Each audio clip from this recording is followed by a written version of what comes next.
Welcome to Maker Conversations. I'm your host, Tiff Marchand from NIGHTCARVER Designs, and the show is back. I took a nice 1 month break and it was much needed. I am really excited to share with you this episode. It's a long one, definitely a headphones one if you have family around, because I believe there was a lot of F-bombs. I mean, we did have a captain on.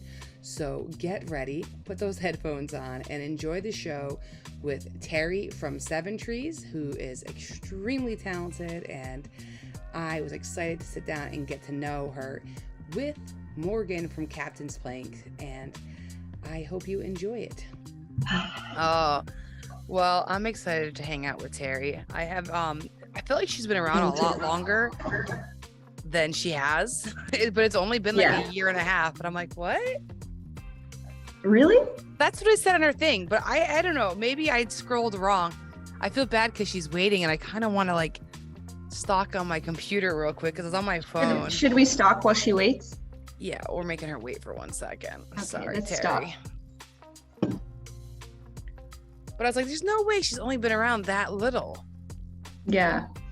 It seems about right, but she grew fast. Yeah, like extremely fast. She's very talented. We know about the years of sitting down there in the Lowe's and not going anywhere. Yeah. Yeah, it wasn't that quick, and then when it grew. Yeah. Yeah, it says April 26, 2021. But I guess so, yeah. All right, I'm gonna let her in. She has no idea you're here. Let her in. That's how I like it. Yeah, sneak attacks. T-Money. T-Money's in the house. What? Hey, girl. Hey, Hey, girl. Hey. What's up? Wow, too you much. are high quality camera. You look good, girl. Her skin is glowing. Yeah, you are. So I don't know. I was like, is there a filter on this thing? It looks kind of filtered, right? No. There, maybe Zoom does it. I don't know.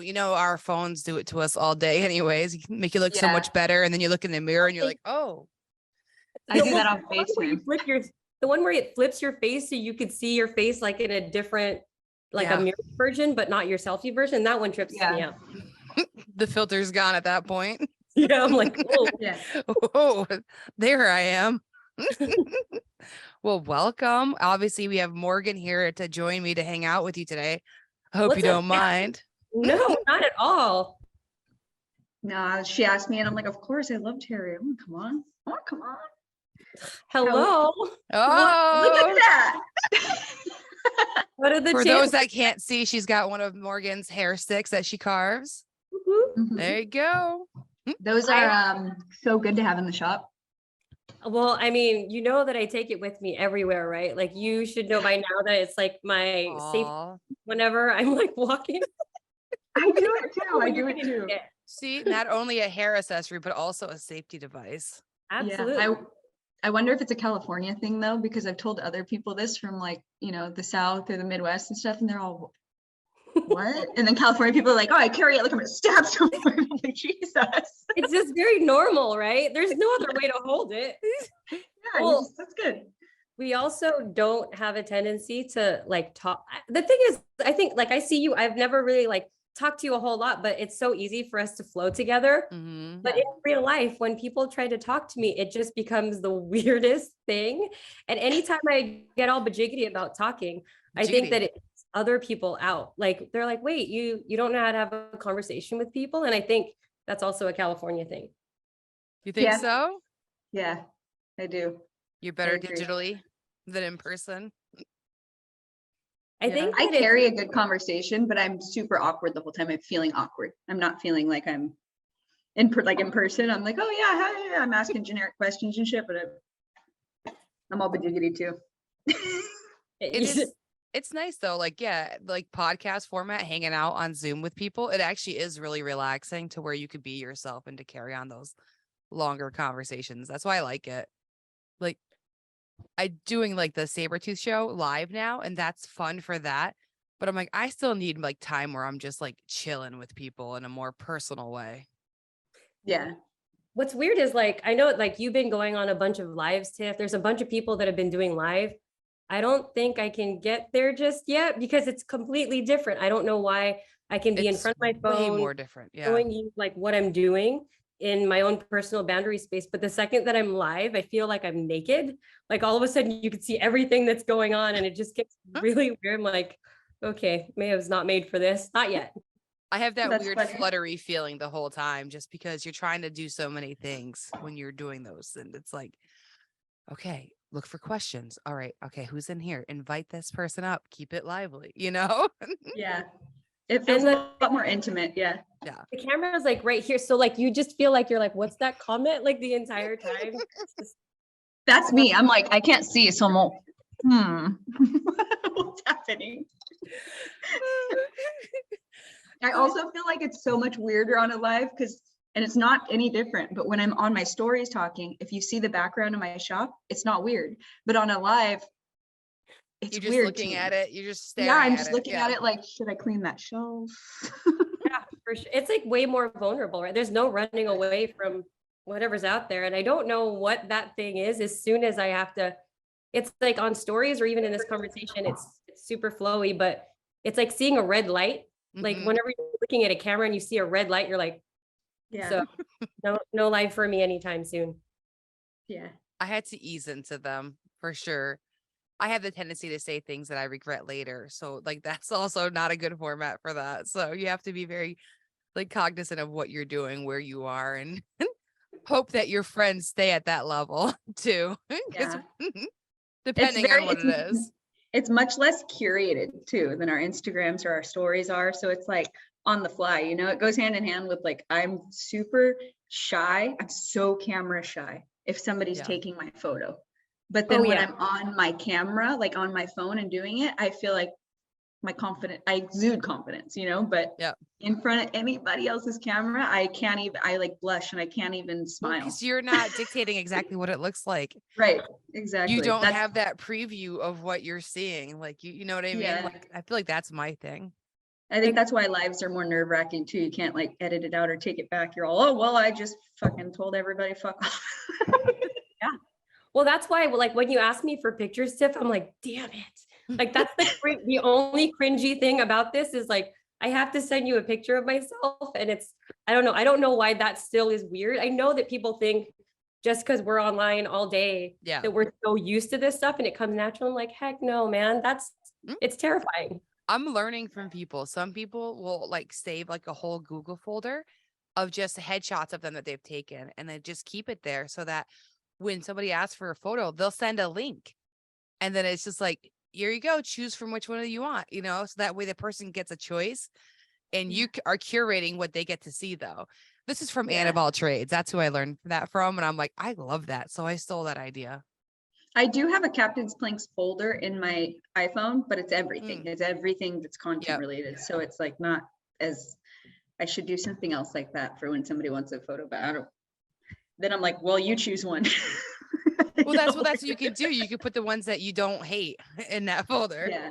We won't even say the ones that you love because I know we all have, you know, issues of going like, oh, I like that. But I don't know. I'm over that. I'm like, ooh, look at that one. Ooh. Ooh. Zooming. What about this one? I don't know. Which one am I cuter in? That's fine. The brown overalls or the black overalls with paint on it. The ones with the paint make me feel like an artist. I know. I have to say though, I'm pretty proud of like the level of comfort I have in walking out in what I walk out in now. Like before, I used to always like try to say like, I'm never going to be the mom that drops her kid off in like sweatpants, like pajama pants and just looks all disheveled. Like I'm not going to be that mom. And now I'm there and I have like 2 different socks on, 2 different Crocs on, and like Dude, my hair's all jacked up. Like this is all I got today. This is all I got to give. Yeah, I feel that in my soul. Actually, I think it's Lauren. I think her name's Lauren. I'm pretty positive her name's Lauren. She's really sweet. It's Barley and Oak. I'm gonna feel horrible if I butchered it, but I'm pretty sure it's Lauren. She was just posting the other day. She's like, oh, I'm at Target in slippers, but they were the cutest Ugg slippers. And I'm all, girl, you're good. You're good. Like you should see how I go. For sure. You do stop caring. I mean, I had they're a fucking broken socks, sandal right? the other day. So bad. Keep going with that. I want to hear more. It was just flopping through Home Depot with my broken flip-flop. Did you know that before you left the house? Yes. Yes. And she kept on going. I put it on and I'm all, this strap is still broken. I don't want to get my super glue. So I just went and it was just like Morgan. all the time. They're like, It's there's bad. Morgan again. What's up? It's Yeah. bad enough when you get that shitty like carriage cart that's just making that little wobbly wheel noise. Yeah. Then you I got had her with socks the on flip-flop too. going. I had socks on with the flip-flop. So it just brought it all home. Floppy flip-flop with socks was just not the vibe. Well, like even just to go back to the whole like cart thing, I have Mhm. not mastered the whole like looking cool with the big cart, because anytime I'm there, I'm like Austin Powersing all the way around, because the wheel just doesn't do what I need for it to do to look like smooth and cool. Anyhow, and so like I'm trying to envision you doing that with a jacked up slipper. Like, I that's do awesome. it. And then also my big lumber cart, like they're never level, the wheels. So I'm walking through Home Depot and it sounds like an earthquake because I move way too fast at all times. So I'm like storming through Home Depot with my floppy flip-flop and my cart's like, and it's just like a very, Your face is totally normal. Like, what's up? Yeah, exactly. yeah, I'm like What's up? smiling at people. Ah, It's good. in the life. That would make for great content. Just saying. I was just thinking that I wish we had somebody that just followed us around and filmed those moments, because it's so hard. Like, what are you gonna do? Bring a tripod with you everywhere you go and just keep setting it up and moving it? That's tough. Yeah, and if I'm filming my floppy flip-flop with my thunder cart, I mean, people are gonna probably call the police on me at that point. Yeah. Like, okay, this girl's something's wrong with her. She's taking videos of her broken sandals. Just Or it flopping. could be like, yeah, that's so you're close enough to LA that they're like, oh, she's on it. Like that's Where's her tent? I know. But I think what's weird about that is like I was actually thinking about that. I've been sick. So last week I was sick as a dog, and it was the first time that I didn't post within 24 hours since I started my account. And I just didn't have it in me to like post a quote, post anything. And now that There's I'm days like that. the thing is like now I have to get back on it. And I was like, man, it's been so nice just being radio silent and offline, that to try to get back on, it's like, oh, where do I even begin? Where do I start? And so just trying to rejigger that muscle memory and to trying to record or like set a camera up just to do the one thing. Mhm. I have to say it's starting to get a little bit more difficult just to find the motivation to do it. Yeah, it's I'm harder this season too, I think, for all of us to Mhm. remember to record, because we're just like tunnel vision, like autopilot, done. And then we don't think, and at the end of a good sign, you're like, shit, all I have is a reveal. That's true. Here's the picture. That's it. That's all I got for you. Yeah, I don't have anybody. Ask me questions, but I can't show you evidence. I have been recording less and less. I'm just like, I'll start recording real good in the beginning. Then I start fading out and then I get back in at the end. I'm like, oh, there you go. But But you've people been don't want to breaking see it out. all. You've been like rocking it over there. Like it's Yeah. my dream to one day be at a market, but it just takes a different level of effort, level of time, space. For To be sure. in I mean, market. look behind me. I mean, that is my life right now. They're I almost done love it. though. They look really great. They look so sick. Thanks. Oh yeah, they look amazing, and it's perfect for where you're going. Perfect. Yeah. I was like, I want to do one product, but in a few different sizes. And then I was on Clubhouse earlier and I'm like, I'm also just going to do like QR codes that link to my website so people can just buy directly from my website. And then they can sign up for my mailing list, hopefully, while they're doing that. And then, get them into It customer works database. really well for me at markets when I put out, I print out a form for custom orders and I'll take deposits and go. I'll Yep. link them to my custom listing. And that usually works pretty well too. That's smart. You Yeah. gotta like put, the QR code's really smart though. You gotta put something out that shows like I have a photo album with all my customs in it. Mhm. And you just like, hey, I'll make you whatever you want. Oh, yeah. I used to get a lot of customs at shows. I'm not offering those now, though, right now. Yeah. You buy what I make. Do you think it's easier when you're at show? Like I love the idea of being at a craft show, like just being able to showcase your work and the idea of engaging with people and like seeing their face react to the work that you did. I Yep. like the idea, but I'm actually scared of being there and being in like super vulnerable in front of your work and having to Yeah. engage people? Like, is that something that gets easier the more shows that you do? For sure. I mean, Morgan does a lot of events. Like, It gets easier for sure.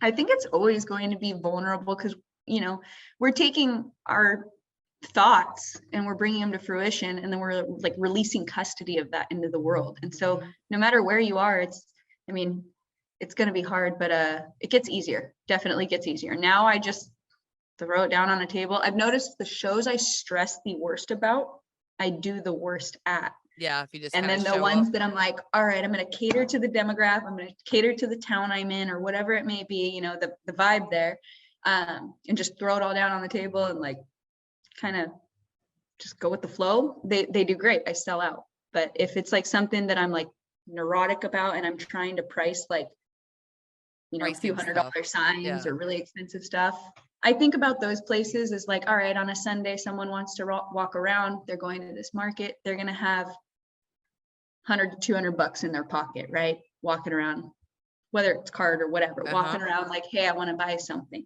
So I keep it in like a general price point, and I try to take into account what people may have in their pockets. So I'll have like a $40 section, a $20 section, and like a $60 or $50 section, right? Something like that. And it makes it so easy where people just walk through and see like, oh, these paint kits, $20, or oh my gosh, oh, these magnets are cool, that's 10, and I have a 10 right here. Like, I'm not going to think about it.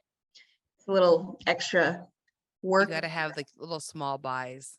You got to draw them in it with the big things and have the little things for them to buy. And then you have your big stuff displayed and they become a returning customer because you have like a discount card on the table or whatever it is, you know, like I have like 10% off business cards and I throw them out all over the table with my business card. People usually pick up both, grab something small and buy a hair stick online or buy whatever it may be, you know, but that creates, I feel like, that returning client that now trusts you and thinks of you when they want gifts, because it takes a special person to buy a handmade item or a sign as a gift. Yeah, because not everybody has the confidence to gift somebody with something that's decorating their home, if that makes sense. Yep, I hear that. And I think that like just to the point of being local, I think that within the city that I'm in, I sound like I'm in the Bay Area, but I'm on like the furthest southernmost tip of the Bay Area, which is basically like most of the valley. And I just see that there's so much opportunity for beautiful things. Like there's the run in the mill, like welcome to Gilroy type of stuff, but there's nothing that's really cool and designed in a sophisticated, smart way. No, I shouldn't say smart, sophisticated way. And I think that like there's a huge market for that.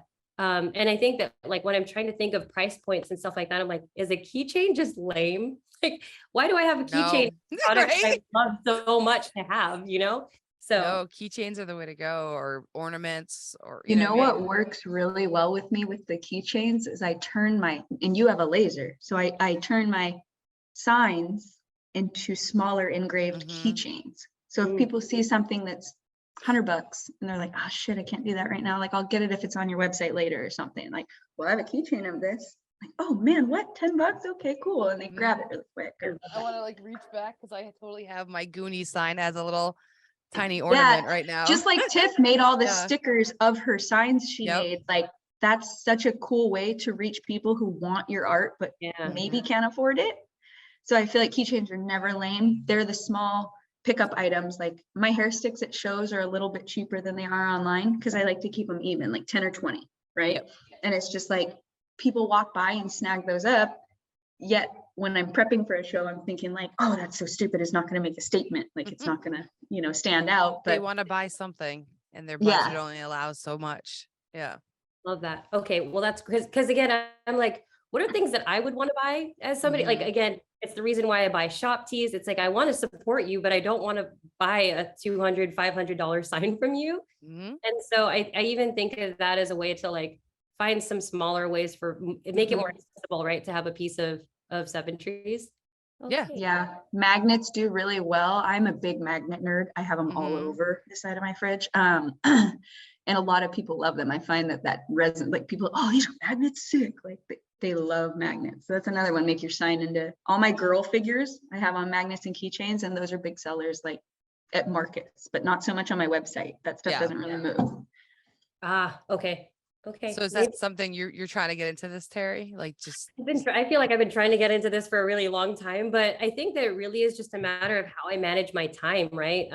Like because I have a full-time job and I only have, dang, like my kids take up a lot of time now that they have so many activities going around. Yeah. I'm really grateful that we're back in the swing of things, but I think it put a damper on the amount of time I have in the shop. So it's kind of like, do I do this business logo order, or do I take some of the time to go and mass produce those keychains or mass produce some of the stuff that I'd have at a show? And so I always end up prioritizing the sign over anything else. And so I just haven't gotten to it.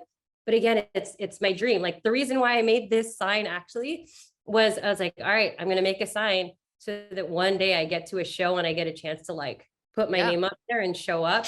But one day we'll see.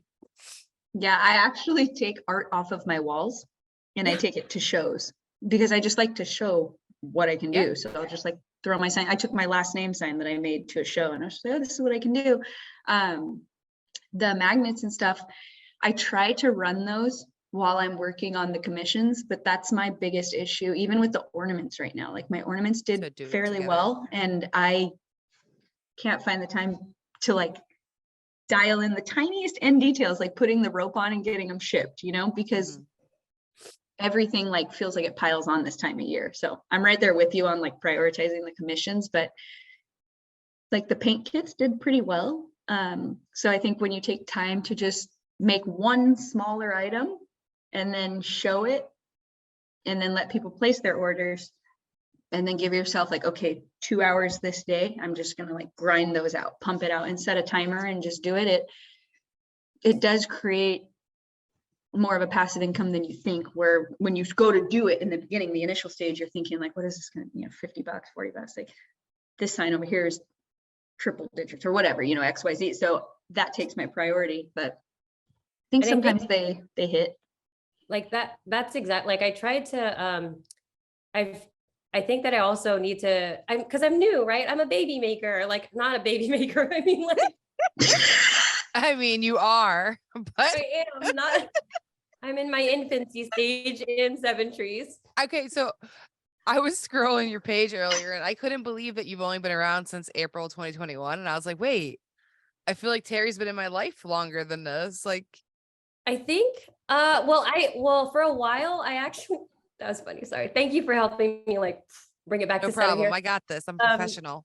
No, but I think that I had a different handle that got hacked. And I had 700 followers. And I remember just feeling so gutted because the first go around, you're just putting your soul and all of your energy into coming up with this like thing. And then I lost it all after it got hacked. I learned all the security stuff. And the second go at it was just like, all right, just start posting, right? Like just take it a little easier on yourself, show up as yourself.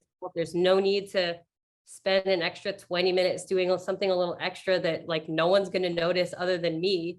Just start posting. And I think that like that's kind of where how it's gotten to where it is right now. I think one of the things that was super important to me, like on my day job, I do product design all the time. So the idea of any design, like branding, marketing, I do that on the daily. And so when I think of Seventrees, I want to turn that side of my brain off and I just want to make, and I want it to be raw. I want it to be super authentic. I don't want to think about how is this going to be perceived, even though of course there's a little bit of like cleaning up or like some type of angle I'm trying to get at, but I try to keep it as raw as possible because I don't want it to become a bigger thing than it needs to be. And then I start hating it or start like manipulating it, or sounds like she wants to start power carving is what I'm hearing like from this. She just wants it to be what it's going to be. Exactly. Well, that's so like, I think that's funny. That's where that's what I've learned from doing this long enough. Like at the beginning, it was like, everything has to be so freaking perfect. And it was exhausting because you kind of took the humanity out of like the end product. Yeah. You get this thing that looks like it's made out of a machine. But at the end of the day, is that really something that people would value in a handmade product? Right. So I think that ordering stuff from people, seeing what I'm receiving in terms of like different signs and whatnot, and people that I really respect and the level of humanity that's in their pieces, I'm like, then why am I tripping out that it's not super perfect? Like, You know, why am I do like that when you do spend the money on somebody else's stuff and you get to look at it and you're like, okay, all right, yes. Like you kind of learn from other people too. Like, I don't have to overcomplicate this, and it still looks awesome. Right. And I still appreciate it just as much. Right. So I think that that's really like the thing that is, even though I've only been online for a little bit, I think that personally it's taught me a lesson because again, you work on these huge campaigns for companies where everything has to be freaking pixel perfect. It's exhausting. And I'm like, I just want to make this thing and like ship it. Like it's going to be what it's going to end up being, and I'm going to love it and the person's going to love it. And that's that. It's not for everybody. It's for the person I'm making it for. Right. What kind of marketing are you doing? Like, what kind of brands? So I can't really, like, at this point I work at shoes. Netflix. Oh, okay. I was like, is it shoes? Is it pizza? What do you advertise? Works for Netflix, right? Yeah. Yeah, I work for That's Netflix. cool. But in a former life, like everything was all about marketing, and it was working at an agency and living like the Mad Men life, really, which was really cool because you get a chance to work with some amazing creators, amazing designers, amazing like photographers. Everybody's world class. So just being around that is extremely inspiring. But it was also like to the point where I didn't know what my lane was as an artist or as like a creative. I was just enabling other people to be really, really creative at a high level. And so I think that like when the pandemic hit and I had a whole lot of time on my hands, it was like, all right, let's just go and finagle and fiddle faddle around here. And I always knew I was good with my hands. I always made like those silhouette signs with like vinyl stencils and actually that one up there is one of my first ones where it was like the red one. It's terracotta. Oh, terracotta. Apologies. I was about to be like the camel. Well, you know what? It's blurred out. I can't read what it says. It says, going for broke, but we're going to be rich. Nice. It was like, go balls out and whatever it is that you're going to do. You might not see the dollar signs, but you'll be rich in so many other ways. So I was making a bunch of like those signs for friends, family. And then it was like, all right, what else can I do with this? And I saw Lainey over at Pine and Birch on the scroll saw. And I remember hitting her up. And I was a huge fangirl at the time. I'm like, what is that machine that you're using? And so she sent me the specs. And shortly after in 2019, I told my husband, I was like, hey, can you get me this for Christmas, please? And so he got it for me. And I was like, I know I can get my money back on this thing. Like even though I didn't know how to use it, I just knew that it would come back to me. And it ended up being like just so much more than that, right? It was just a source of therapy, a source of like me finding myself in some ways as an artist. And so like that is kind of just my journey into, I never really knew, I didn't have a vision of where I wanted to go or an idea for my business. I just knew that I needed to get into it fast, accumulate as many skills as possible. You can't accumulate very many tools because that shit's expensive, but like it was like learning my way into more complex things.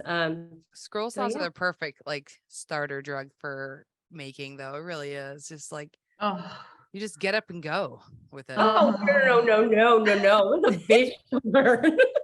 For me, it was like because you just see these videos where people are like doing all these. Well, yeah, it's not natural learning. Like I did. I put it down. I put it down for 6 months before I came back to it. Because I was defeated, and I was taught I wasn't really taught how to do it, but Garrett had used one before, so he kind of went over using one and showed me how to use it, and I was like, "Oh, you're so good at that!" And then I went to do it, and I was like, "I'm terrible," and I was like, "Go away! Like I don't ever want to see you on this again." And so I was done, and then I was discouraged for a while, and I came back to it. So I agree, it was a learning curve, but it was the most rewarding process of my life, and I will never it's the best thing that's ever happened to me. But I'm so fascinated by, I didn't realize your position at Netflix was like so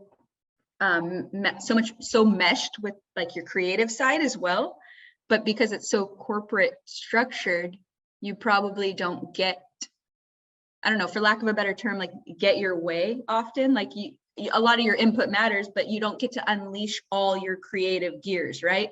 And so coming home, that's probably why right out the gates, you've been such a talented, incredible artist, because you have so much pent up creativity that you're like shoving out of your brain. Yeah, you just like let it out, and right out the gates, it was like growth, because you've killed it, dude. And you're so skilled at everything you do, like everything, whether it's laser or scroll saw work, like everything you do is so beautiful. It comes out gorgeous. So you can tell that you really have that creative like bug in you. I for sure have a lot of like, just let it out. And like, what's funny is, I also think that for a really long time, I don't know how to describe this, and this is probably going to come off weird, but I think that so much of my, once you have a kid, like you're only mom. Like, and that's not, that sounds rude. I don't mean it to be like a negative thing, because I love being a mom. I love that label, but it's like, oh, you're a mom in tech. You're a mom at this. You're never just Terry. And I think that coming out into the garage and the shop, it was like where I found my own identity as a just Terry, not Terry, a techie, not Terry, a mom, not Terry, a wife. It was just me and whatever it is that I was going to create. And there's something so raw and beautiful about that, that I don't think that very many moms get a chance to experience. Like, I think that they just don't allow themselves to, or speaking of which, daughter walked in. Perfect timing. Hello. Here you go. Look at her. She's camera ready. Oh yeah. All the time. There you go. Where the blankets? Where's the green blanket? I have no clue. Go get it inside though. They're in the If you fridge. need a moment to find a blanket, it is totally okay, Terry. You're like, no, they'll find them. They're on top of the couch. Right on top. So I'm like, use your eyes.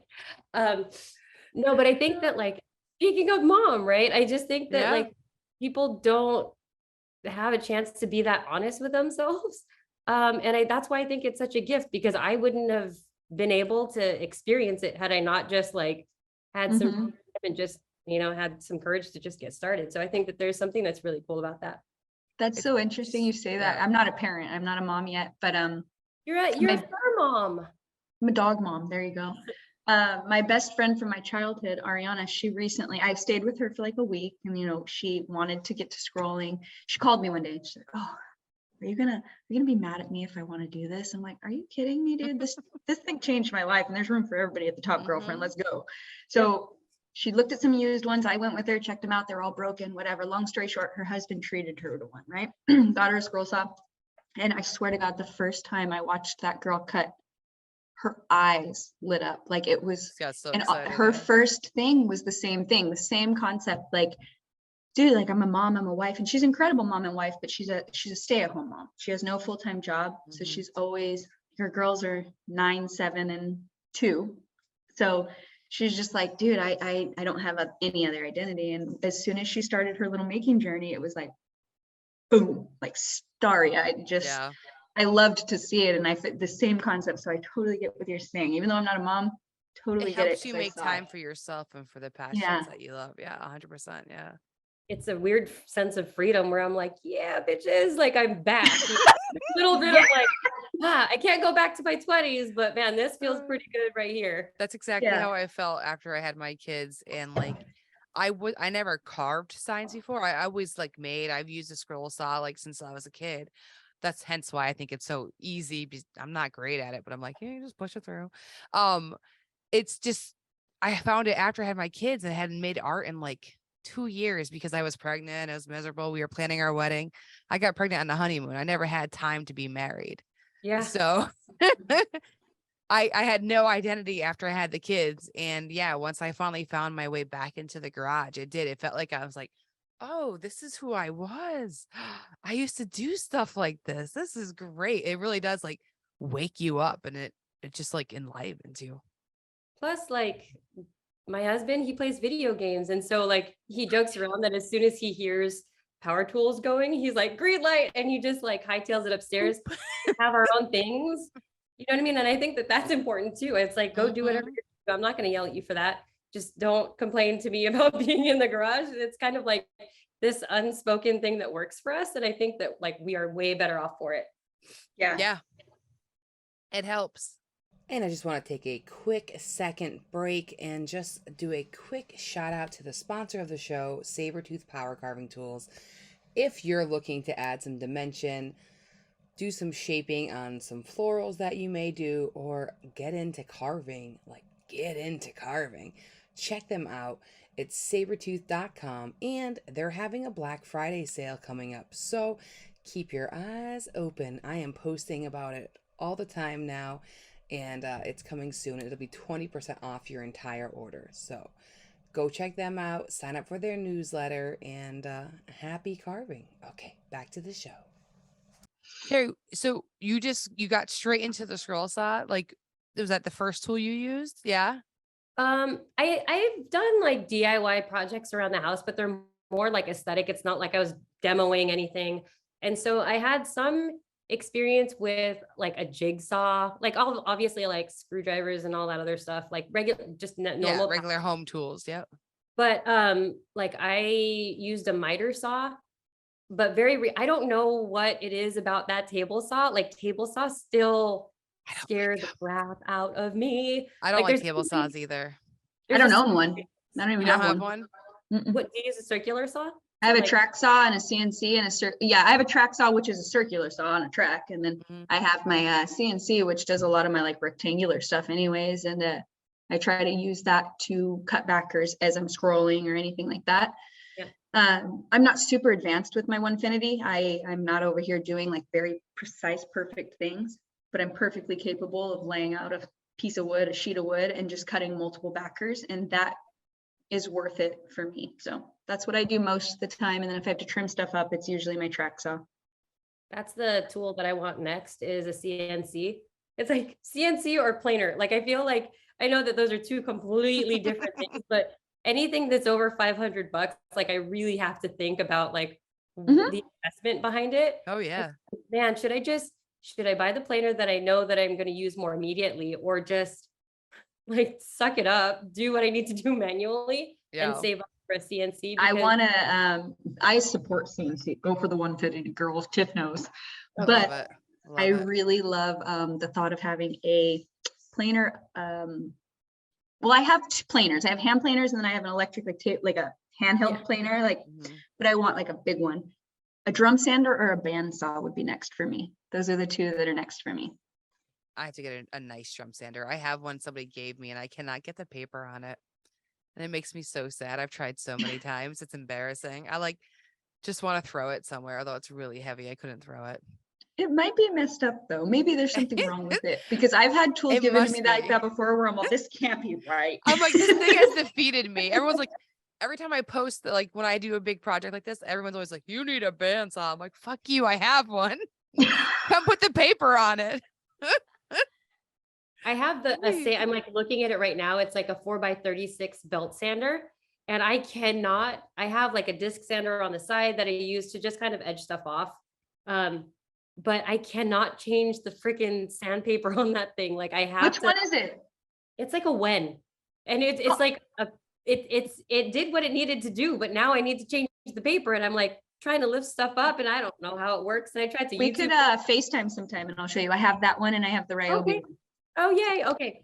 Yeah, It's complicated. It's way more complicated than it needs to be. It's so annoying.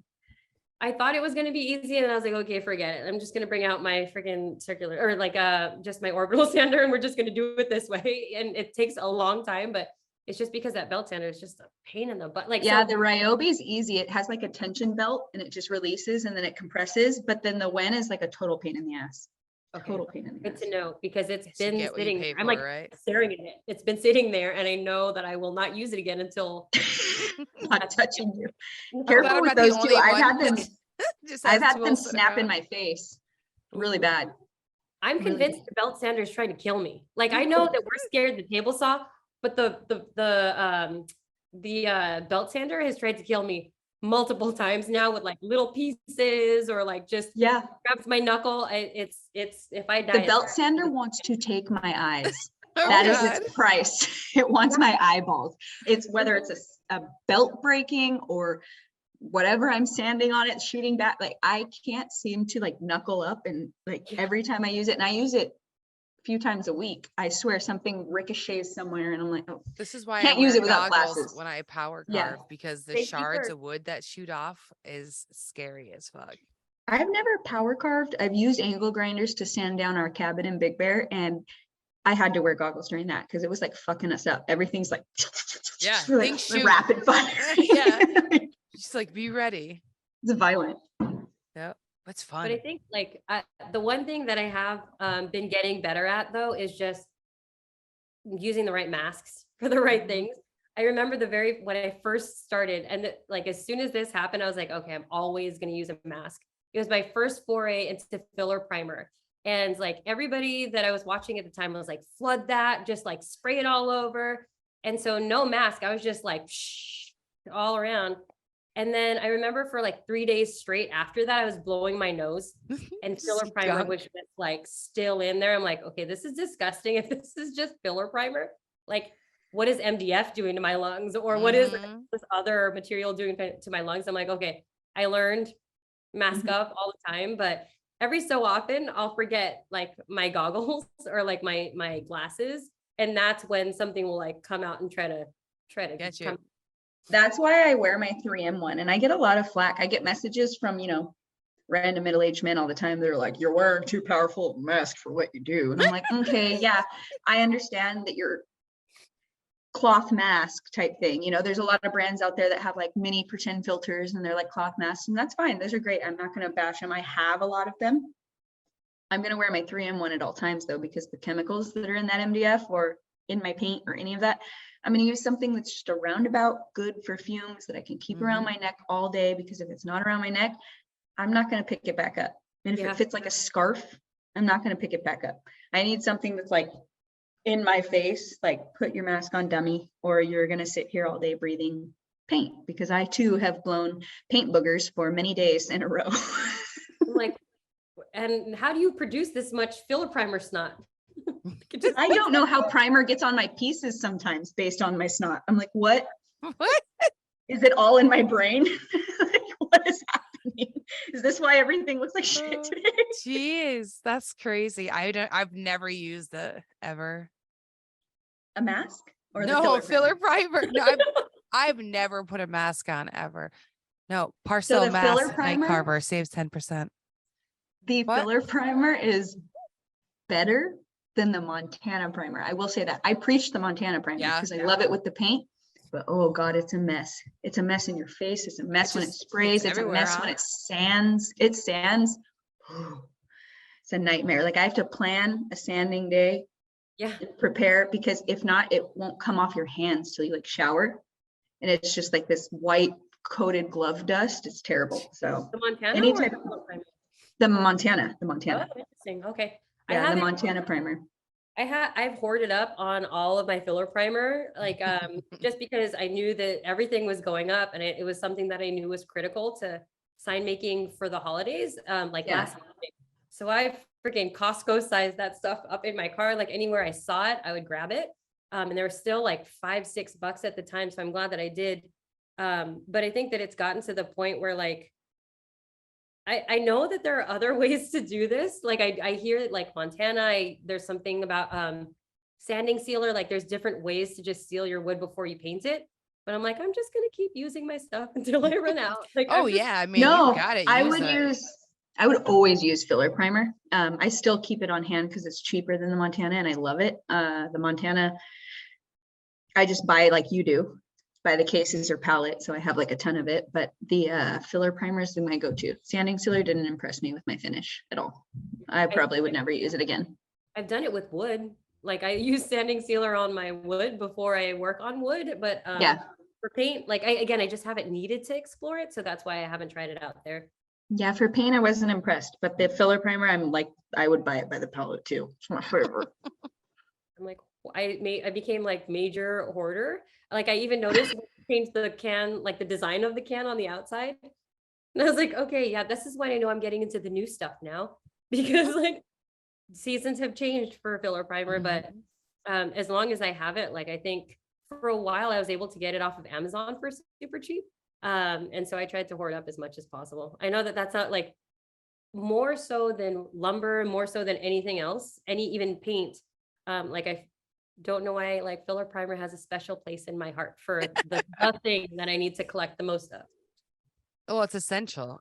You can paint it another way, I guess, if you want, but if you want everything to be smooth when you're using that material.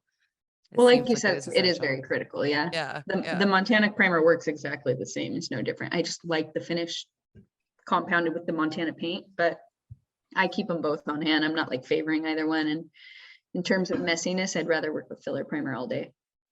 Yeah, and I think there's a big push, or not push, I think that it's trending to use like an HLVP sprayer. Yeah. And I just know I'm freaking lazy. I can barely like clean out my regular sprayer that I'm like, I mean, it props to people who are like able to keep up with it. I just know I just rack up a bunch of. I have 4 airbrush guns I have to clean that I have left ink in them right now.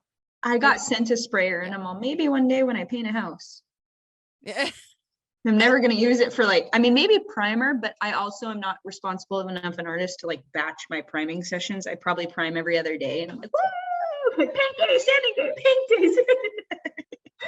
So like, I don't know if it's still pink, but see this area right there? I swear, like I only use a sprayer once on a backer and I tried to like cover up the whole area. And it was actually like a home type of, like an industrial strength sprayer for a backer. It was like a 6-inch round. And I was trying to get it super smooth and use this technique. And that just sprays everywhere. Like it doesn't just stay in one area. Just, it's like, it surrounds you. And I don't know how it got like on the floor. It got on the walls. It got like all everywhere. Yeah. So it's pretty like the gnarliness of the sprayer that at least I have, like I have a Wagner or like a home point, something like that. Both Home of tech, those. yeah, I have that one, or the home TPS or whatever. Yeah. I mean, it's again inside. If I'm painting a room, money. If I'm painting small things, like I'm just gonna stick to my cans. I know some people are like it's more difficult, but I was like that's why I practice. So it's not as hard as like it might be for other people. Yeah. A lot of people prefer hand painting too, to be fair. Like there's some people like Ashley Meant to Be Creations and you, Tiff. Yeah. Both of you guys are like incredible hand painters. Like Ashley's florals are gorgeous. Awesome. I love her florals. And every time she posts them, and Jocelyn does spray paint, but Jocelyn's florals too, I'm like, ugh, in love with. I could never hand paint. If I hand painted florals, they would honestly look like my cat barfed on them. Like it would be the most tragic thing. Like it's terrible. And I think I've even talked to you together someday, Morgan. Yeah, because I think I've told you before, like, dude, I can't get the depth that you like. I can't even figure out how to shade and highlight hand painting, but spray painting I practice and I'm decent with. So I would like airbrushing. Probably it's like a combo of the two. Yeah, exactly, to get the details. Have you seen? But again, then I have to clean the gun. For sure. Yeah, have you I seen know. What, like Sheebs has been up to? Who? Like Sheebs? Designs. Oh yeah. I'm like, so there are certain makers who I like look at their work. I'm like, you were born an artist. Like I made myself into an artist, but like people like Sheebs or even like Ben over at Ink and Americana, I'm like, yes, made to be a whole nother level artist. I'm so grateful that you're a part of the maker community. It's incredible. But I'm like, some of the stuff that they put out, I'm like, that is Ben stands out to me the most. Yeah, Ben is wild. Sheebs too. I love all of her portraits. I love everything she does. I think she's wildly talented. Ben just like comes in at a different caliber than a lot of us. Like his stuff blows my mind. It's because he sometimes. brings I sit so there much like depth in his work. I think that's what it is. It's all that. But it's also so abstract, but still identifiable, if that makes sense. It's not like totally too abstract. It's gorgeous. Like I get lost in it all the time. Just like, what? He's the reason why I use color. Like I'm very like, even like my clothes, I'm like very monochrome, like black, white, brown, gray, like that's my jam naturally. And so I remember like I just so happened to get a couple of like business logos that required color, and I just remember looking at it like, how am I going to use like color combinations are really hard for me to pull through. Like, gotcha. I don't know why my brain just doesn't operate. That's like designing is probably the hardest thing out of all of the making process for me. Like coming up with a concept, conceiving a concept, then like after you design it, you have to apply like the detail, right? What color it is or what depth it is. But as soon as I get to the color aspect, I seriously have to like Pinterest board, like what green and pinks work together. Or like, I think that the idea of color theory is probably the hardest part for me to pull together as a maker. And that's just because it's the furthest from my comfort zone, but really like taking a look at Ben's work inspires that for me of like, oh, how do those colors work? And I think that a lot, that's how I've been able to grow so quickly in terms of my skill set, because I pull a little bit from a lot of makers in terms of like what their techniques are, what they're doing. And I just gain curiosity around that. And what's kept me interested, like I've had hobbies before and those have fallen off. To be honest, like I was a photographer for a second. I was like this and that. I have like a bunch of, like, I'm a tinkerer. But I think the reason why I've been able to maintain just my interest in woodworking is because there's always some new technique or some new material or something that I'm just curious about, that I'm like, I have no idea what I'm doing here, but we're just going to mess around and see where it lands. Like at the very beginning, right? We're just going to mess around, see where it lands and see how it ends up working. And so I think that that's like my evolution. Like for a hot minute, I was into like all metallics and all golds. And I'm like, okay, let's pop it in with like acrylic. Then it was like all acrylic. So I think you could see, if you look at over my timeline of like just pictures, it's just constantly like trending towards the things that I was interested in, trying to build each one on top of each other. Has been like, that's probably been the fun part about like, oh shit, I could do that. Like I can do that. Like, dude, did you see that? I made that. So I think there's pride in the problem solving and figuring it out, just constantly having to do that and do it in a space that I'm curious about. Like that's the sweet spot for me. Yeah, I agree with that 100%. That's a huge benefit to this community too, is being able to connect with people who also inspire you or, you know, mentored you or anything of the sense. The way you talked about Ben is how I feel about Christina. So naturally made by hand. So Christina is like crucial in everything I've learned when it comes to materials outside of wood, right? Like I'm so inspired by her work and the things that she'd grab a jar of pennies and try to scroll them, right? Like this girl will try to throw anything through her saw, and it's like made me less scared of breaking my saw. So then in turn, I've tried new things, or when I brainstorm with her and Jocelyn, it's like boom, or like Tiff or somebody like, oh God, you think different than I do. Like, and seeing the way everybody's minds work on different levels, like yes, it takes a special mind too, not to sound, I don't want to sound like I'm like tooting in my horn or anyone's horn, but it takes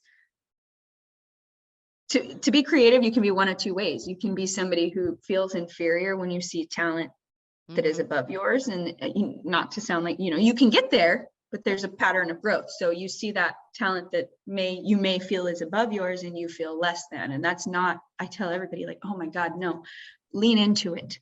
Talk to that person. Talk to that person, because there's room for everybody at the top. And I guarantee you, like, they will tell you something that is formative for your career and your business and your, you know, what your craft. So I think it's, you find the people that inspire you, and then this community allowing us all to connect really helps us grow as individual artists at the same time, if we give ourselves that space to do so.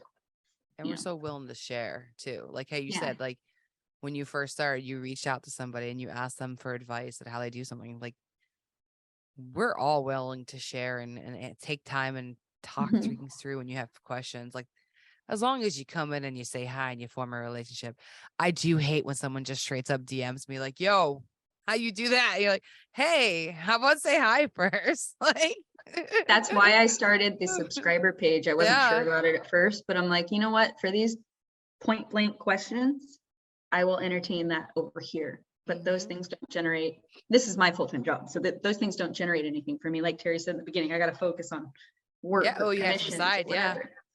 So I try to gear those there, and then the people who want to have actual friendships, like, okay, cool, like, we can talk casually because I enjoy it. But if you're just going to be point blank and rude, like, yeah, I think I've had really amazing experiences. Like I found my people, anybody who I've actually reached out to Justin over at Le Bon Restorations, he's the first guy I ever showed my work to.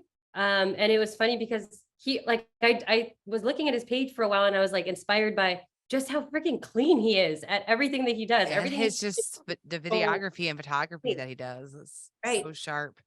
And so like, he is somebody whose work I aspire to. He was the one who was in that upper echelon where I'm like, oh, you're so good, right? I want to be, I want to be at that level one day. And so I just remember the very first sign that I had made, I had like asked him a bunch of questions and then I shared it with him and he was like, dude, this is really good. And as soon as he said that, I was like there's a chance, like, Yeah. I'm not terrible. And there's some validation, right? And I think that, like, again, just the other day, I was like, hey, dude, does this suck? Like this way or this way? Like, how does this work? And just having like a coworker of sorts that you can bounce ideas off of is so valuable. There's no way that I would have ever gotten to where I would have gotten if I was just by myself without the internet. Because there's so much, like, there's just so much inspiration, but not only that, like you said, willingness to, for me, it's willingness to look really dumb, doing something and completely like falling on my face. That's not something I'd probably do at work, but this is like a safe area for me to try to learn and to fail. And I think that there's a beauty that we makers have that's kind of like the opposite of what the general internet serves, of like perfection and everything has to be a certain way. We're like, I'm walking out with my broken slipper, you know? So yeah. And even times, a lot of times with our partners, like I know I've had minor, but some conversations with Tiff's husband, and I think he's freaking hilarious. He's often awesome. And then I've had a lot of conversations with Justin's wife, you know, and I love her. She's such a sweetheart. Same with him too. Like anytime. So there was recently, actually a few weeks ago, there was a conversation I was having with Christina and Jocelyn, and I'm like brainstorming a custom that I'm blocked on, right? And then I'm texting Justin like on Instagram. I'm like, hey, I have a question about my Thunder. Like, I don't know what's going on. My air filter's not right. So he sends me a video of his and how it's working. And then he's like, hey, I can jump on a call with you if you want. So then I just like threw him into the call with all of us, right? And I'm like, hey, okay, just come on here really quick. And we do that with Tiff too all the time. Like, just like jump in really quick. Yeah, like jump in really quick. And it's so cool to have so many people that not only inspire you and motivate you and cheer you on, but like help with those creative blocks. And then you form friendships and you can just be like, hey man, I'm feeling kind of insecure about this mock-up or this picture or this whatever, or like, hey girl, like, can you give me your opinion? And it's no judgment. Whereas, as weird as it sounds, if we send those things to like our family or our close friends, sometimes they don't get it and they're like, you're thinking too hard about it. And it's like, no, I'm not. The question that I had, and it was so funny, the question that I had for him was like vertical, here, I have it with me, like vertical grain or horizontal grain. And I was like sitting there just flipping, which one is the way that it needs to go? And the beauty is like, because we were kind of like laughing at, that was the problem that we were trying to solve. And there was no wrong answer. You know what I mean? Like, you can have an opinion, I can have an opinion, and that's super cool. Like, there's no like judgment for your opinion. And that's what I think is like, that's what makes our space so safe, because it's like, you know, like I might have an idea about how I would have made a sign that you made, but like, that's just because I'm me and you're you, and that's why it's different. And there's something amazing and beautiful about that, rather than being like, well, you should have made it this way, or you should have used these materials. Right. Like, there's no room for that. That's the best part. Like there was a whole, still is, but you know, I'll do whole mock-up days with them where I'm like, all right, you guys got mock-ups, we got mock-ups, and we're just like, what do you think here? And I could not go with somebody's suggestion and nobody's offended. And I love that. I love that it's just like, oh, I would do it this way, I did it this way. And I'm like, holy shit, I'd never do it any of those ways, but those are great ideas. Like, I'm going to do a little bit of all three of those and just figure it out. I was going to say, you get inspired by what you're hearing people shoot out for answers. It may not be something that you use, but it brings you to where you need to be. Yeah, and it makes you think of different materials or things, or I don't know, orientations, anything. Well, sometimes it's like, okay, I know exactly what I don't want to do. Like, oh, like that's maybe, but not for me. And I think that's where we find our boundaries, right? Yeah. Or where our curiosities are like, okay, that's as far as I'm going to take this one for right now. Yeah. And I think that there's like, that's really the fine tuning that you get a chance to like riff off of with friends. I actually have a friend in particular. She's one of my best friends that I've had since like college. And like I call on her when I need to brainstorm because she just keeps running with me. So she's not the practical person who's like, well, did you think about this and that? And like Trying just to kind of resolve it. Yeah. She's life trying to out of a just, dream. yeah. Right. But she's like, oh, but what if you do this and that? Or like she just tries to extend my vision just a little. And then it's like, oh, then it just kind of inspires like another thing. And it's just a constant jump. Like those are the people that I need as fuel to just get excited about these things. Because then a name sign's a name sign, right? There's only so many backer types. There's only so many fonts. So how do you get excited, right? And so I think that having your tribe of people around that can kind of just get you excited and push you and motivate you, like, and she loves it because she gets to see me do all of the work. It's kind of like bringing she gets to watch it magically come together. I think that there is like, that's what keeps me showing up. That's what keeps me going here. And again, like, I don't see this as like necessarily goalposts that I need to reach. I just want to make sure that I'm maintaining curiosity and it doesn't become a drag. It doesn't become something that I start to resent that I have to do. So I think that by, again, not trying to overdo it, take it as a way that I'm giving myself time back, just to focus on me. I think that perspective of like gratitude versus like, I have to, every so often there's like a sign that I'm like, freaking have to do this. I don't want to do it. I was going to say, so I will recommend that you don't do markets unless you really want to be grinding. Cause there is a lot of, I just like at first you really love the idea. And then by the time you get through sign 54 that I'm currently on, you just want it to be done. As much as I'm having a ball with these, I'm like, okay, let's just get the hardware on. Let's just get the hardware on. I'm like at that phase. And Terry, you're very creative and you're very kind of like a lot of us are, most of us are. I mean, Tiff is too, but she's grinding for this market. And when I do markets, I too am like producing mass inventory and it drives me crazy. But most of our stuff, all of us is like more one of ones. We're like, that's where I thrive. I love those ones. Yeah, the customs. Yes. And so when you get thrown into that, don't get me wrong, I love a good rush of like, I got 2 weeks to buckle down. I do too, though. I really do like it. I do. But how many can I make? It's monotonous, and then you're neglecting your commissions. Really, you are. I mean, you're sitting there like goals, just because grinding. you're dedicated to this one thing. Yeah, this one day that's 50-50.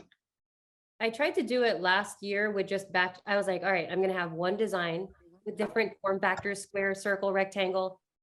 And I'm going to have a certain number of fonts and just small selection of attributes that you can put together. And I was going to try to batch them. And I maybe did like, again, I'm a part-time maker. So I did, I think like 12 or 15 signs in a small amount of time.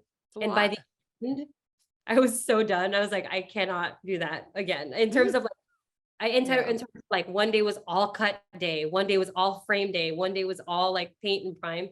I was like, I don't know if again, it's just a different temperament, right? If I know that that's what to expect, I think I can get in that mindset.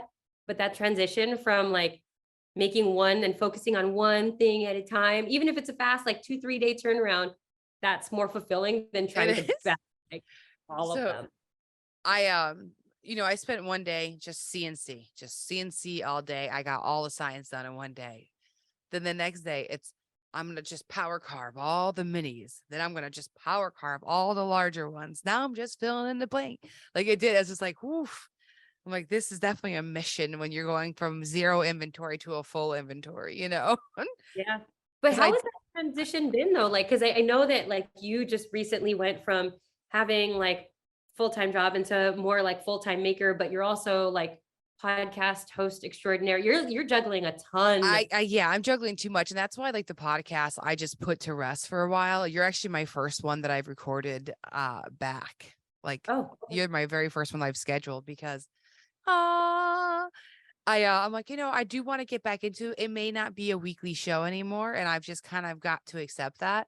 Whereas they come out when they come out, because this is like my fun socializing time and getting to hang out with people that I don't hang out with on a daily basis. Maybe I do, but for the most part, I don't. But it's been really good. I'm still like not a full-time maker because I'm doing the social for Sabretooth and Workbench Con, but like it's a nice balance. Whereas I spent all of Monday, I just dedicated my day to like Workbench Con, and I just I sat and I just made graphics. So now that every day I can just post those graphics and kind of like post and ghost, you know what I mean?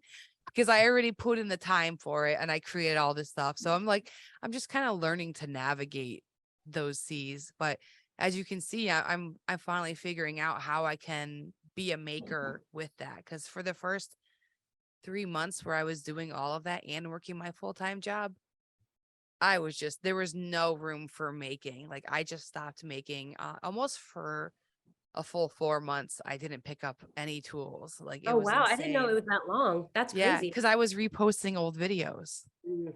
It looked like I was doing stuff, but I was just posting old stuff and re-editing things. So yeah, it was a weird period of time where I wasn't doing any kind of making. And then when I started again, it was like I still kind of feel like, wow, like I'm in a garage. Like it still feels so new to me. I'm like, oh, this is nice.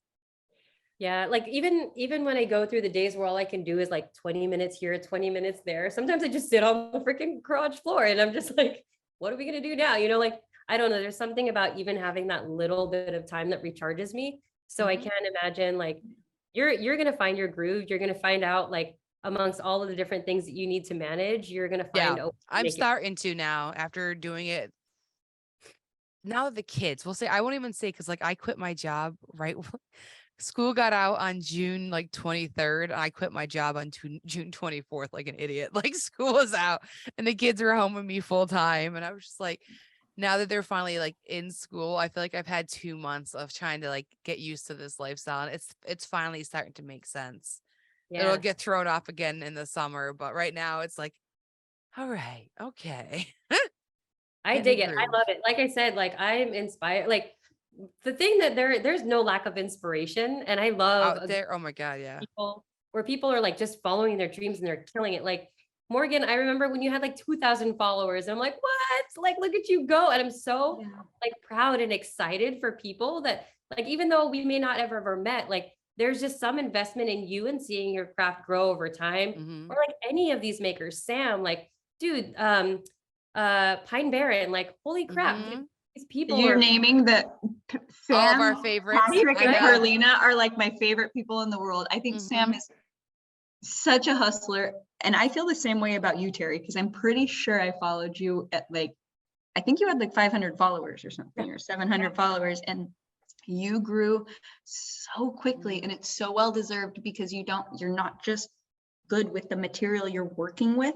You have such a good creative eye and eye for design that Mhm. everything, like your growth is more than deserved. You should be growing faster than you even are, and you've grown so quickly. But I feel the same way about you. Like it's so, there's something so inspiring, no matter what number anybody's at, to see somebody growing Mhm. in a steady way that they should. And in Tiff too, with all the opportunities she's taken on and everything she has on her plate right now and all the cool things she's handling, like it's just so inspiring to see somebody fully immerse themselves in this community and It's pretty cool. take off And the it's way they fun. deserve to. I sometimes don't realize it's my life. I'm just like, how I got here? You're got like the pinnacle of this community. I You're got the so things I cool. wanted. I could literally just say like, oh, I'm talking to Tiff, to like anybody in the community. And it's like everyone knows Tiff.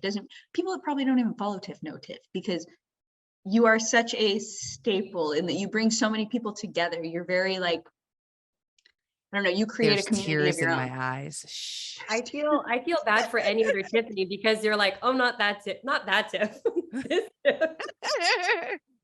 Not that one, like I really do. I think that like I posted it on your story, like just knowing the grind, knowing that you wanted this for so long and Oh, finally yeah. achieve it. Like there's Yeah. nothing that just the idea of like, Morgan, you've been saying it, there's room at the top for everyone. Like that's Yeah. the reason Yeah. why we all love each other so much, because it's like we want to see that success. We Mhm. want to see people reach what it is that they know that they want, or whatever potential they have. Mhm.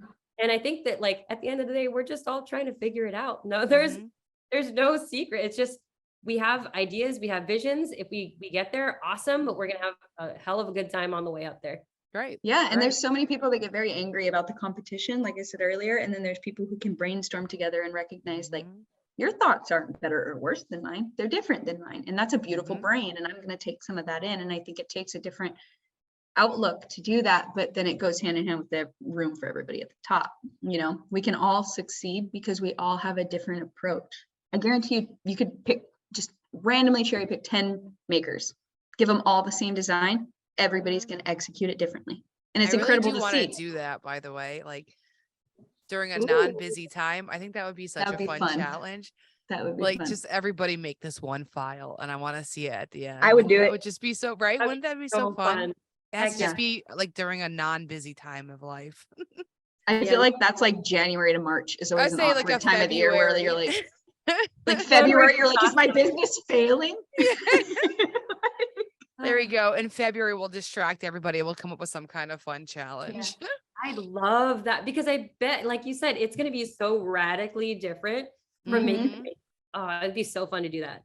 Yeah, everybody would approach it differently. The materials people would use, the depth, Exactly. the layering, the dimension, and then to learn how they did it, because there's so many people who layer that, you know, most people stack cut. And then from Jocelyn, I learned like the shim method, where like you're not stack cutting and wasting material, you're stacking shims underneath your pieces to create that dimension. I don't know So, if I've like, ever seen her do a shim technique. I don't know that I don't even know if she's posted it before, but it's just Jocelyn's holding instead of- back. Woohoo. yeah, instead of wasting the material on a stack cut, now I've started exploring carving in that dimension or giving the shim method or doing something like that, and it wastes less material. Now I don't have duplicates when I don't need them. 'Cause Jocelyn, I want feel them. like is someone who's just so sneaky smart and creative. That one. I That's love what I'm her. telling you though. That's Yeah. part of what we all talked about with our brainstorming sessions. Mhm. Like, I've seen her come up with so many things on her own.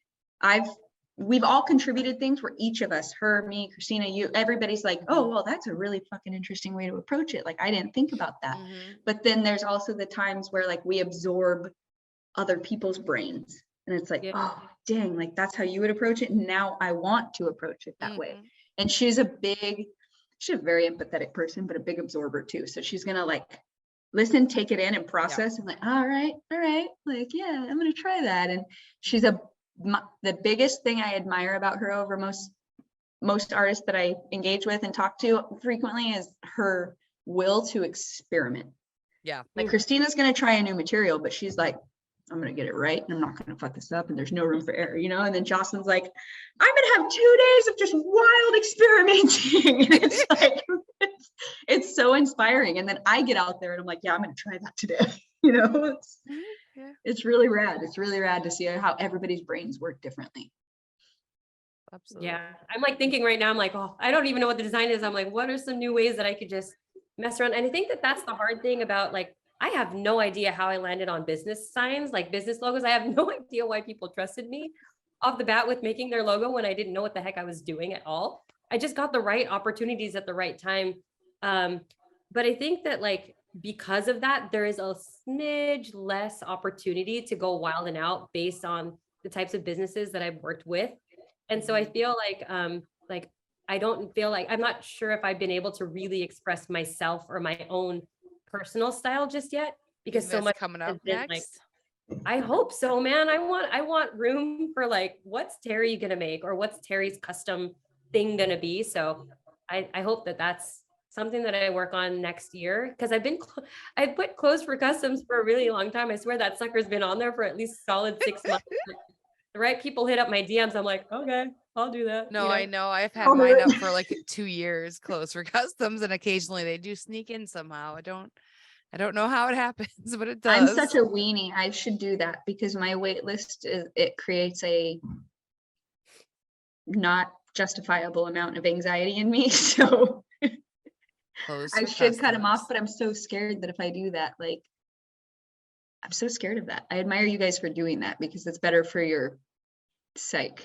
But also, you're a full-time maker and that's your only income. So there's different things that others can do, like And you would think that the wait list would create perpetual security. income, Yeah. but it doesn't, because then people are like, oh no, like I'm struggling, can you bump me down? Which is totally fine. I'm all for that, but it's caused me to increase deposits and other things elsewhere and change things because I rely on these 7 people each month, and then now I have 4, and Mhm. that significantly impacts me, right? And then they want to be on the next month, and then oh, I forgot next month, and I'm like, I'm not working on any more of your stuff until you pay me. I'm sorry, it's on the back burner, and now you're at the bottom, and you can see your piece in 8 months. I'm just thinking, why has no one done a show me the money Jerry Maguire like maker video yet? Where's the reels? Because you're the one who's probably supposed Come to on, people, let's go. Let's see these show me the money reels. No, bitch, I get paid if I get an order. Give me that money right now. I'll take, if it's above a certain threshold, I'll take half up front. Yeah. But if it's below a certain threshold, I need it all up front. So it just depends. I try to work with people. Terry, why? What's up? There's always one stupid order that gets through. Usually I'm like on top of it, like 50% up front. And then there's that one order. I that I'm agree. like, Yeah. And I just never get paid for it. I'm like, oh, man. And like, at what point am I like, what am I going to do with this piece? I don't want it. Like, what am I supposed to do with this thing that you? Yeah. I don't want to say which one, because I don't want to put my customer on blast, but one of my biggest,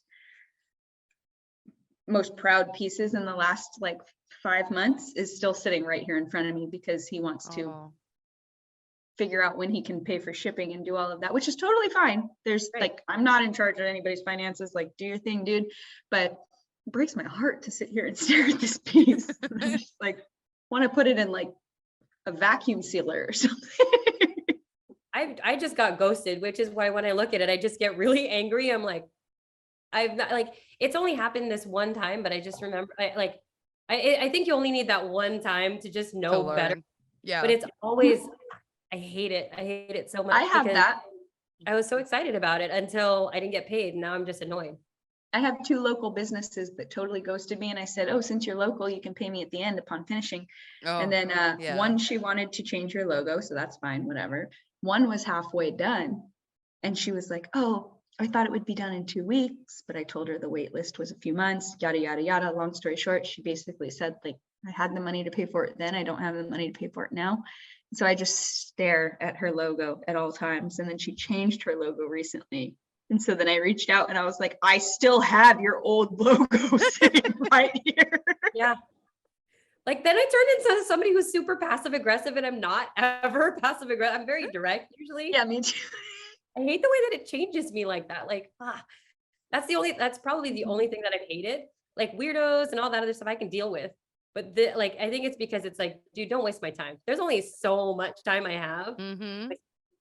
I'm so grateful I don't get the weirdos. I really don't. And I think it's because I look like an asshole. I think that's what it is. You like, look people like are an like, asshole? like people are like, you know, she smiles a lot, but she's probably a I would think they'd be coming at you like, hey girl, No. I'd like you to pet me like you pet that dog. No, I get weird None of shit. that? Like so recently I got like a phone number, and it was like some random like middle-aged dude, and he's all, hey baby, I'm Alabama Dave, text me. Ooh, Not Alabama doing that. Dave, look at that offer. Not doing that. But that's as creepy gets. Like nobody's Yeah. ever like reaching out for weirdo shit or like pervy stuff. Like I get weird comments like, how many tattoos do you have? But I get that at like Home Depot too, right? So I'm like, fuck off. Like none, don't look.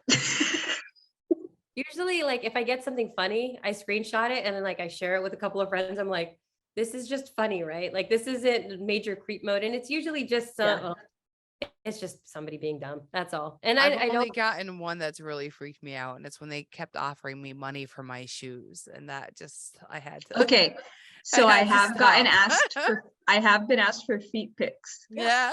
And I shared it with a couple of friends in the maker community. And they would probably, if you guys message them, I'm not going to say their name and put them on blast, but they're very proud about what they do.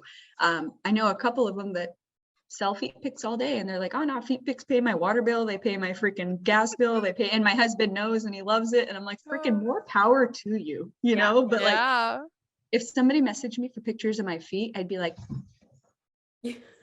I'm sorry, sir, what? the weirdest freaking thing. It's the weirdest thing. I hate feet. I hate it. More feet were a thing.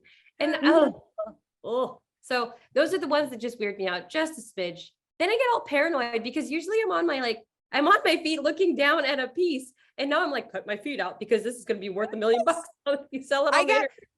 So I eventually had to block this guy because every time my checkered Vans were in any kind of video, I see you're wearing those Vans again. Like I would get that comment. I'm like, oh my God. Like this is uncomfortable. I love checkered I Vans. haven't gotten the shoe thing. Twice I've gotten You want to pet me like that dog? the panty thing. Oh. So gross.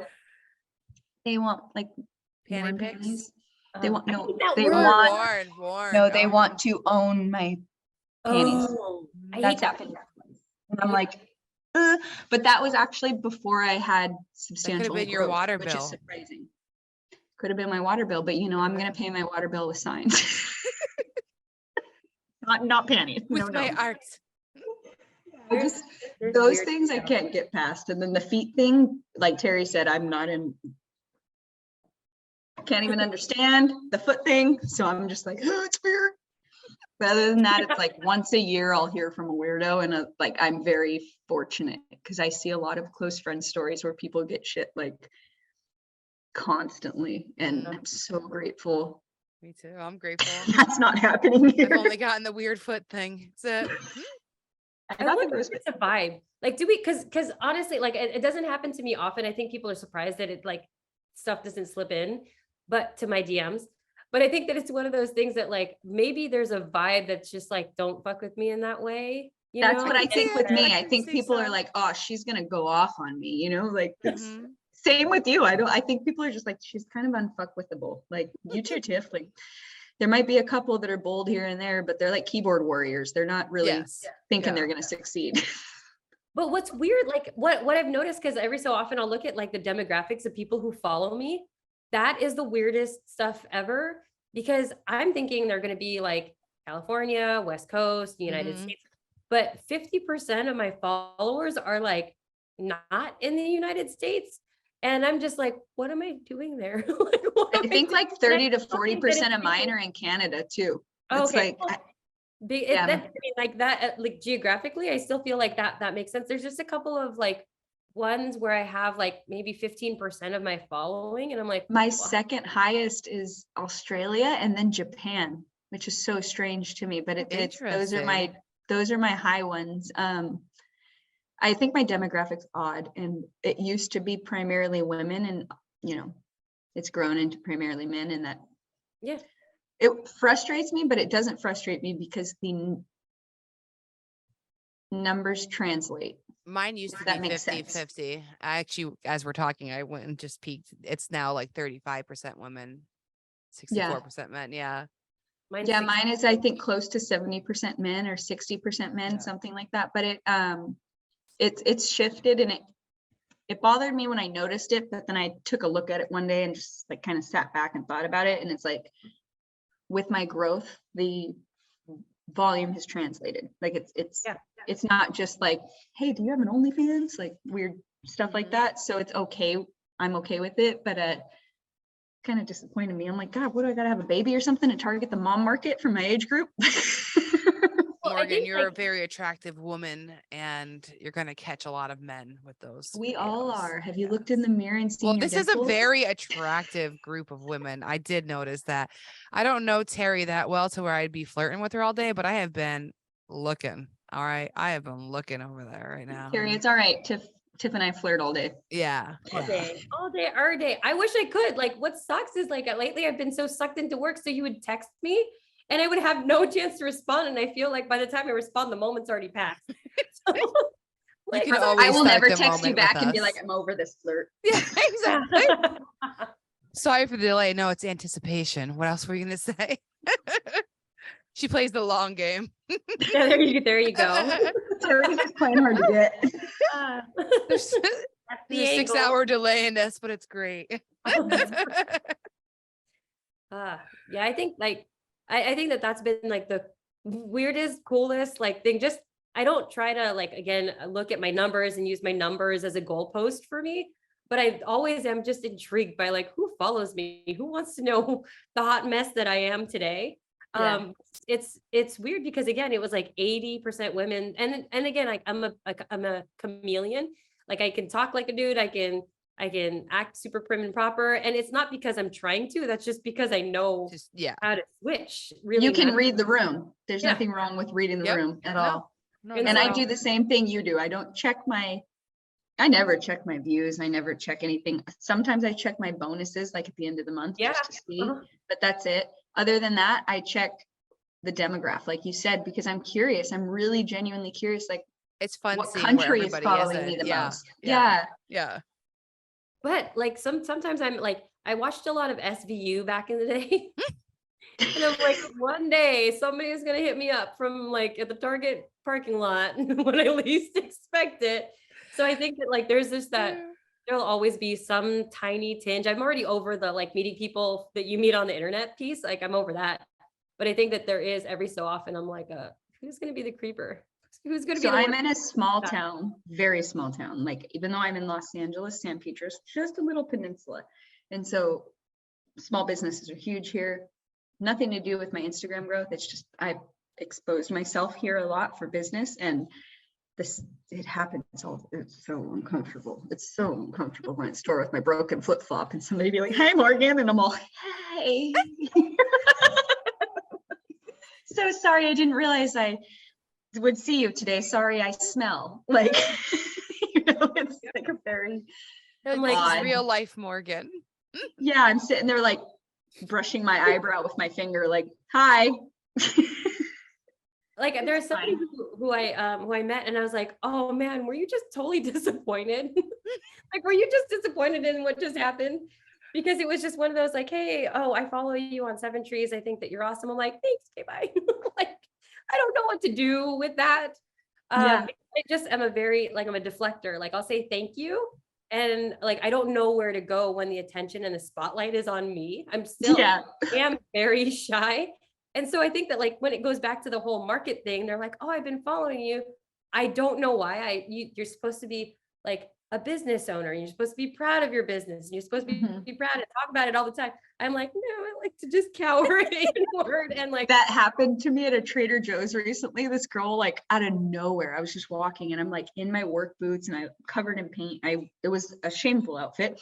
I'm walking through the store. I'm sure you were still hot, Morgan. She turns, Caliente. "Morgan, Captain's Planks," and I'm like,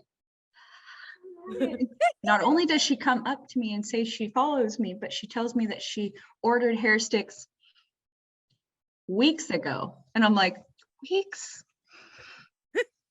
They haven't shipped? And she's like, yeah, it's been a few weeks. And I'm gonna work on that when I get home. What was your name again? I was like, I'm so Go find you sorry. later. So I sent her, extras and stuff, but it was like the most mortifying experience because I've talked to people, but it's just they followed me, but it was never like at pop-ups and stuff. "Oh my gosh, Yeah. I didn't know you'd be here. I follow you," or whatever. Like simple. Nope.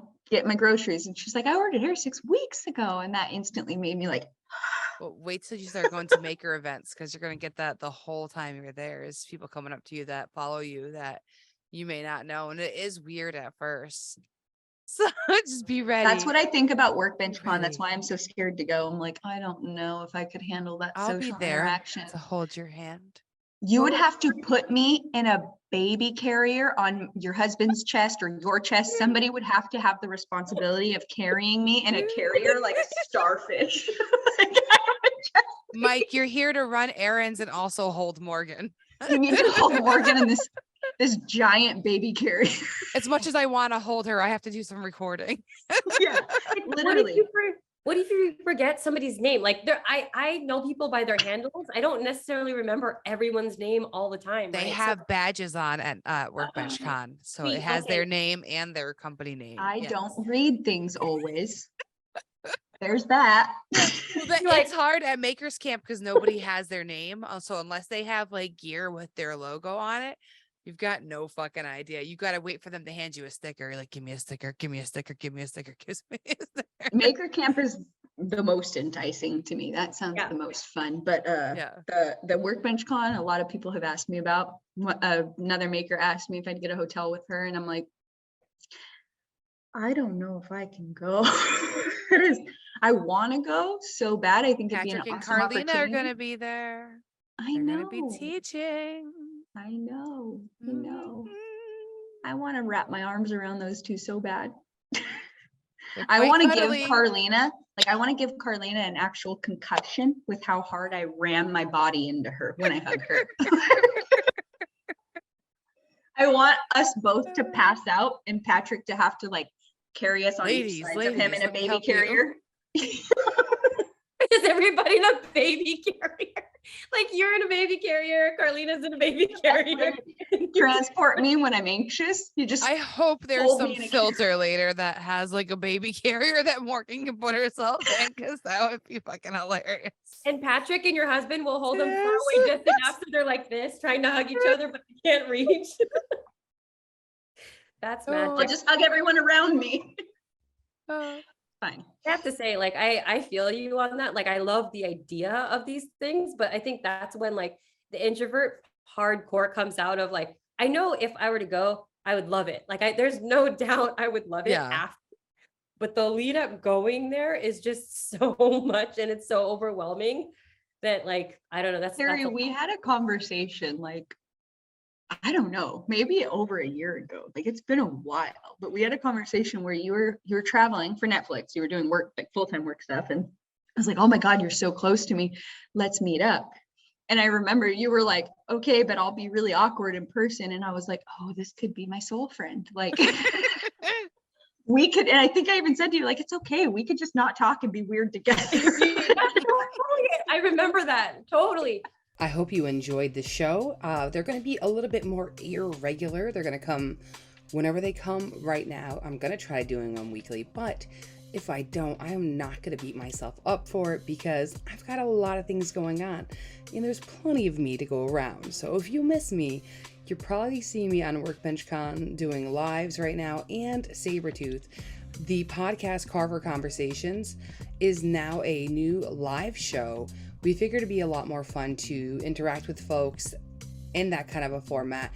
Let them show off all their tools and live examples of what they've done with those tools. So a little bit different format, but a lot of fun.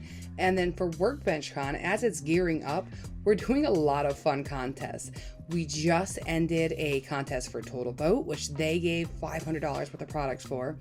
And today, actually, as I'm editing, I just kicked off a brand new giveaway for wall control and a free Workbench Con ticket. So go check those out, get your entries in.